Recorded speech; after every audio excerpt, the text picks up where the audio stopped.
Mutongoi wa chama cha Wiper Patriotic Front Dr. Stephen Kalonzo Musyoka Niwaumania Kuvithukiwa na Kuawa kwa Enenthi Nyaanya Wodini ya Tseikuru na Nguni ni alama Makwisililwa Kwithiwa ta Aithi Ngamile. Aineena na Aandiki Mauvoo musini wa Ilovi Kalonzo Niwaunya Ukulyo kwa Ndongoi Kuma Mbaini ya Akamba na Asomali Kuka Vamwe na kumina ngusanisyo ila siri tovo kwa ilungu ya miaka mbingi vala wathingilila kana ndi ya Kenya ndi Saudi na nzia ya Ithokoo indi Enenthi mailete unyuva Mauvoo. Kalonzo ingine watu la muti minister wa Vamwe adendwale kwa uneni ula Kalonzo okuweta tawa kuingianisia Enenthi mwaka mweu na ile vote Kuma Ilovi.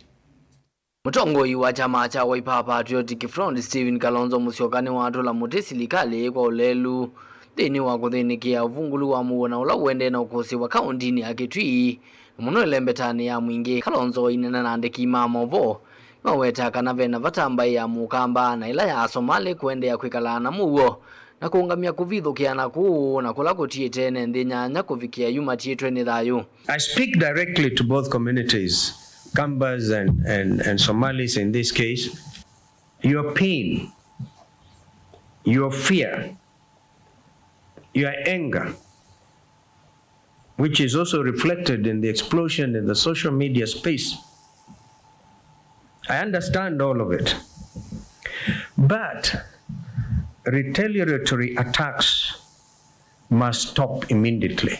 Ndongoi ino ni yaweta kana ni vatonyeka Ithokoo ithi ikethiwa ciothethetwe kiuteti tanzia imwe ya kutumbutha usakwani munene wa mwaka ukite vala watu la muti minister wa Vamwe adendwale kwa kila ukuweta tonomisya uneni wa kuingianisia Enenthi. But you also read a political motive into this, because this has never happened. We see an intention of this administration escalating it and get an excuse even to delay the next elections, because that conflict can spread very fast. So we are saying, don't fall into that trap by dwelling.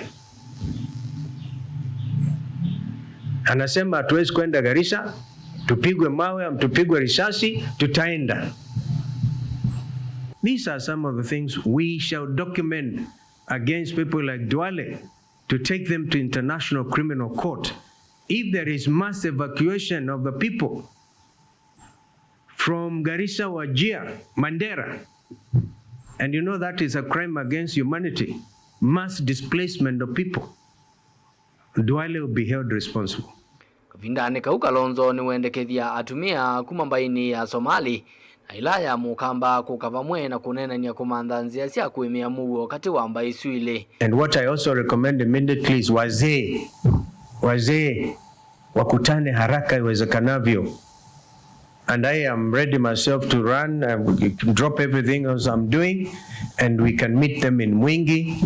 Ndongoi ila siatianite na Kalonzo ni siaweta kana kuina kaukati wa ambaye Asomali na ambaye Akamba ndine mbulilisi vithite ta Aithi Ngamile kulua nduthi isioni isu. We must not fall into the trap of creating the wrong impression that the Kambas and the Somalis are at war. We are not. The problem is those bandits hiding behind camels to kill people, to maim people. And once that is addressed, then we shall have peace on our land. Ilivotia vilingi wa Mauvoo nitoa mwaka mweu.